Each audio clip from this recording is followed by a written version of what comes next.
You know how sometimes an idea just won't leave you alone? Like it keeps nudging you in the shower or while you're driving or when you're supposed to be focusing on something else? For me, that's usually how I know something's trying to be born through me. And the funny thing is, we think starting something new will feel exciting and inspired all the time. But honestly, it's a full on initiation. You meet your doubt, your procrastination, your fear of being seen, all of it.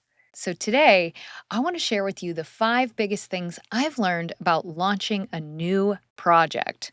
The real stuff no one tells you. So, whether you're dreaming about starting a podcast of your own, or a new business, or writing that book you've been meaning to start, or just bringing something that's been living inside you out into the world, this is for you.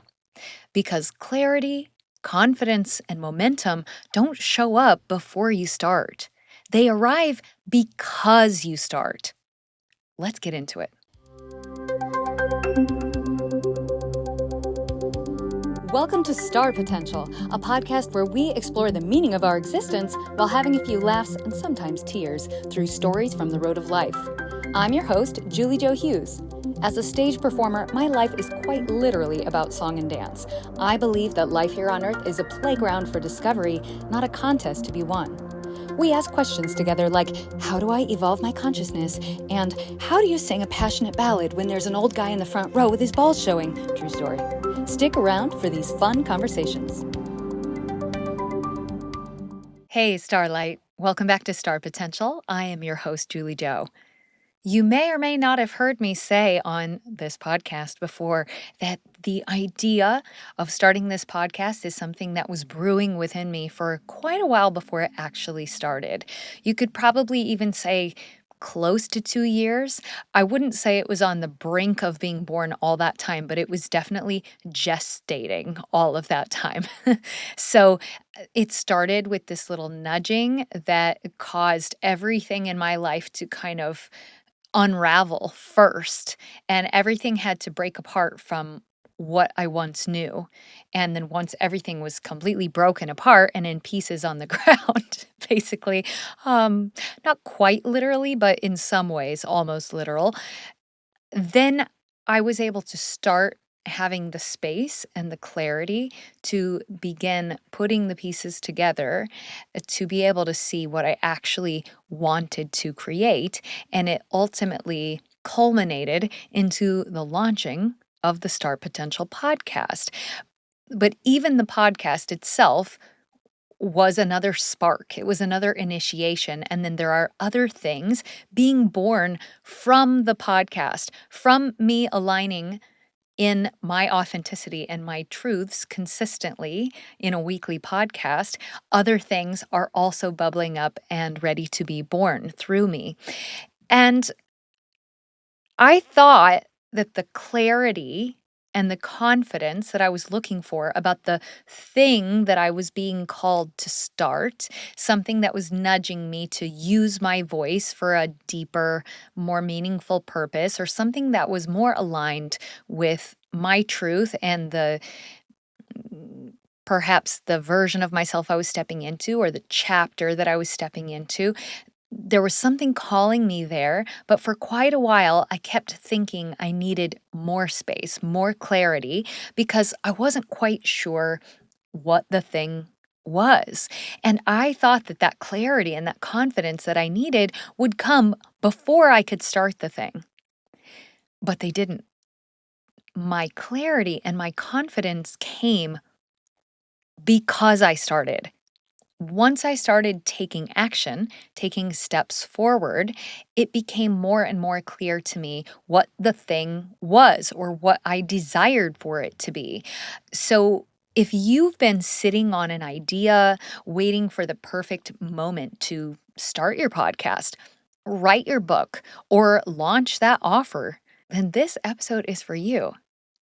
Here are the five biggest lessons I've learned about launching something from the ground up. Number one, be super clear about why you're doing it. You will want to quit a million times. And the anchor that will keep bringing you back is why you started this thing in the first place. You will question everything. So it's not about the metrics, it's not about the money, but what was the real inner calling that nudged you to even start the thing? That is what you have to stay rooted in if you're going to continue blooming and moving forward. You will think of so many reasons why you shouldn't continue, and your nervous system will want to keep you safe in the familiar. It says, don't do that. We might be judged by people. Don't do that. You might look like a fool. Don't do that. You might screw it up. You might fall on your face. Well, all that is true. It's also what keeps you from growing, keeps you from expanding. So be super clear in why you're starting it in the first place.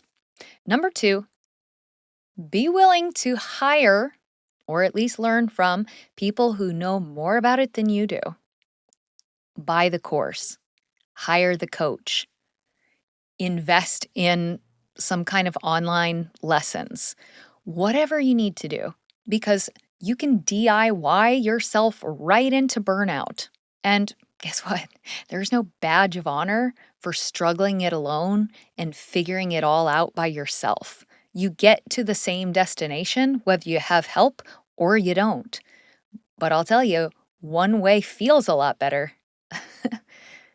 Encourage humility and collaboration with others as a form of your expansion. That's a soul shift in itself. I know I have a lot of pride myself. I really like to figure things out on my own. I like the satisfaction of saying I do it. And I won't lie, I'm really proud of the fact that I am the producer, director, the talent, the editor, the marketer, the PR. Everything that is Star Potential Podcast is me. And I am really proud of that. But that doesn't mean I haven't had a lot of help along the way in order to do what it is I'm doing here. One of the greatest things I did was I purchased a year-long support program that helps you launch a podcast from I don't even know what the podcast is about until I am growing my podcast and even monetizing it. This program took me through those steps. And through that, it simplified so many of the decisions I had to make. It gave me comrades, people who are going through the same thing as me. So a lot of the questions that I had, other people were having as well.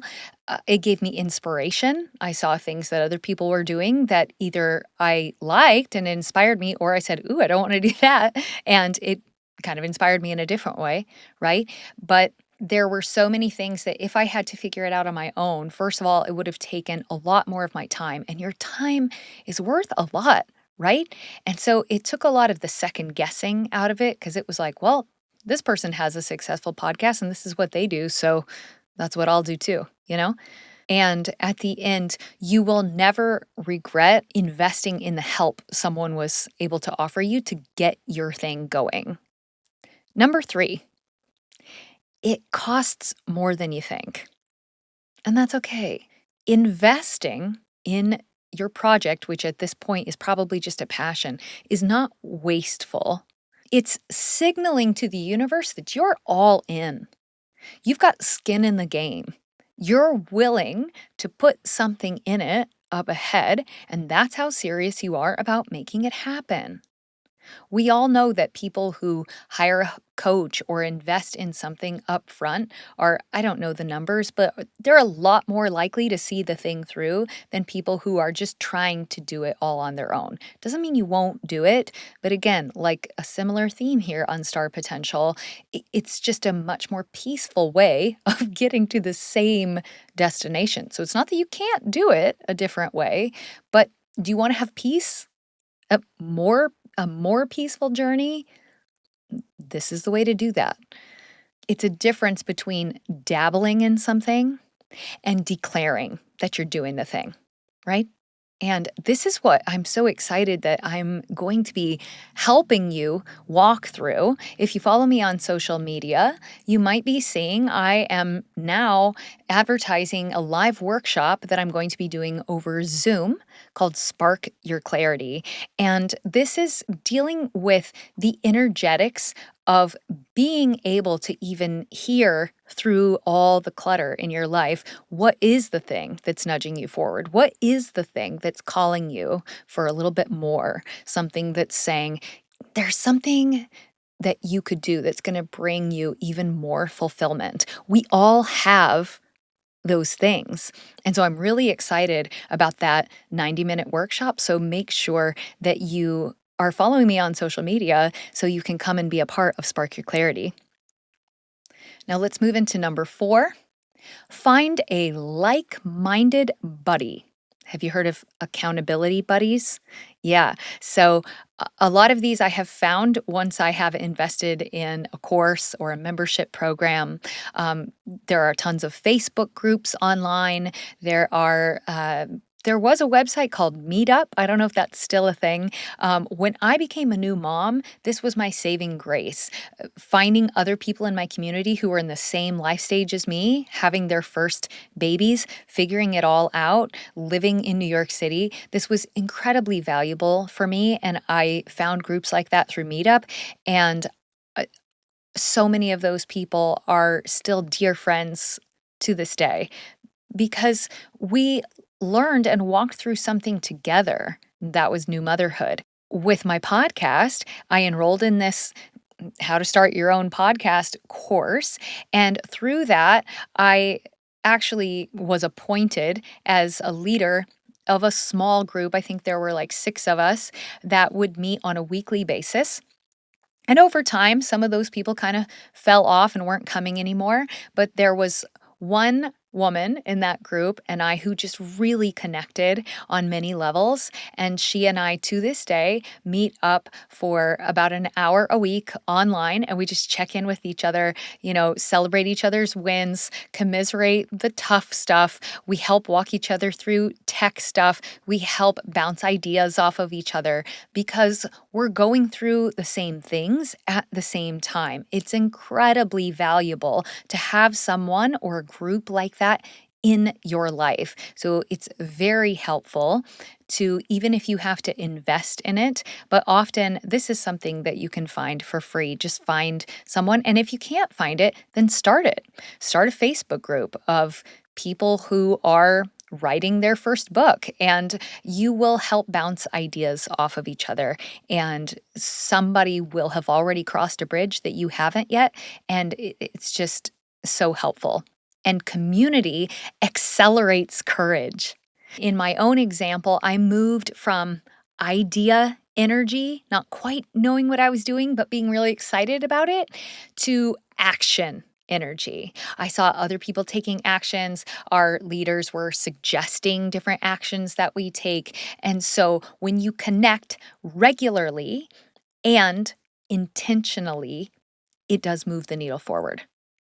And number 5 is to give yourself deadlines and mini deadlines. And you honor them like sacred appointments. So even meeting with my group every Thursday morning, I kept that appointment to myself and the others because it was incredibly important to me to stay accountable. It's, again, one of the 4 agreements from Don Miguel Ruiz: be impeccable with your word. And I had made a promise to myself to meet with this group every Thursday morning. And I kept that on my calendar like a very important appointment. And I would move other things around it. If we had to move it for some reason, we would try to find another space and time to do it. But without timelines, your dreams float in potential forever. So our ideas and our dreams, they're the feminine energy, right? They are the creativity, such beautiful blossoming ideas. But without the masculine energy, without the container in which they have to take place, nothing actually gets done. So we can celebrate all day long the wonderful idea you had, but if you're not taking any action in any sort of linear time frame, nothing's actually happening. There's not actually anything to celebrate. It's exciting. You can feel really good in that space, but we're not actually seeing anything to fruition. So your creativity thrives with structure. And if you're a parent of small children, you probably know how this works. A lot of times, the teachers will give the students an idea and then give them some creative freedom within that idea.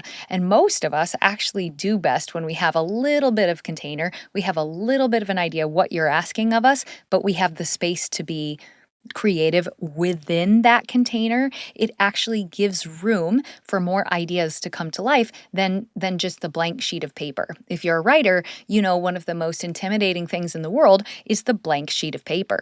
It's exciting, but it's also overwhelming because the possibilities are endless, right? So when we give it just a little bit of structure, a little bit of timeline, or some kind of an idea, like it's going to be a podcast. What is the podcast about? Now we're at least within somewhat of a container. And then you can decide from there how much to narrow the parameters to help you zero in on the actual defined idea. And celebrate your small wins. It will definitely propel you with the momentum to keep moving forward. So, those were the top 5 things that I've learned that I wanted to share with you about launching something new. And I've got a 6th, just little bonus for you here to keep in mind. And that's that as things start taking shape, it will probably look different than you imagined. And that's perfect. Because surrender is a natural part of the creative process. Your first version isn't supposed to be your final version. It's supposed to be your initiation. And once we start taking action, we immediately start getting feedback, even from ourselves, right? Because we start to get a feeling of, that's not quite what I wanted, or actually, now I know. Now I know what the thing is, So if you've been sitting on your idea, this is your sign. You don't need perfection. You don't need perfect conditions. You just need the first step. And that first step will start pointing you in the direction you really want to go. But you can't get it by sitting back and thinking it to death. And so if you are sitting on an idea or even a nudge, something you're meant to bring into this world, I hope this episode gave you that little nudge, not to rush, not to force, but to begin. Because the truth is, the universe meets us in motion. It's always moving. So once you take that first small step, life will start to organize around your yes because you're meeting that flow. And if you're craving support with that process, that in between space where you're ready to step forward, but you don't want to do it alone, that's exactly why I'm doing this live workshop called Spark Your Clarity. And then from there, those who feel called, we're going to move into a 4-week soul shift circle. I'm calling it Embody Your Clarity. And it's a 4-week container to help you get unstuck, to reconnect to why you're feeling called, and to actually move your ideas into action with accountability, collaboration, and some real talk about what it takes to birth something new. So you can join us through the link in the show notes. I'd love to walk with you through your beginning. Because your idea isn't random, it's a call. And when you answer it, the world expands with you. Until next time, Starlight, keep being that light, that bridge in the world, and I'll see you next week. Thank you for tuning into Star Potential with Julie Jo Hughes. If this episode resonates with you, I invite you to take 2 seconds, scroll down, and click 5 stars on the rating. It's a fast and easy way to help the show gain exposure and momentum. If you're loving the show, I invite you to leave a quick review about what you love. Reviews are like gold to podcasters, and to show my gratitude, you'll be entered to win my monthly giveaway when you send me a screenshot of your review.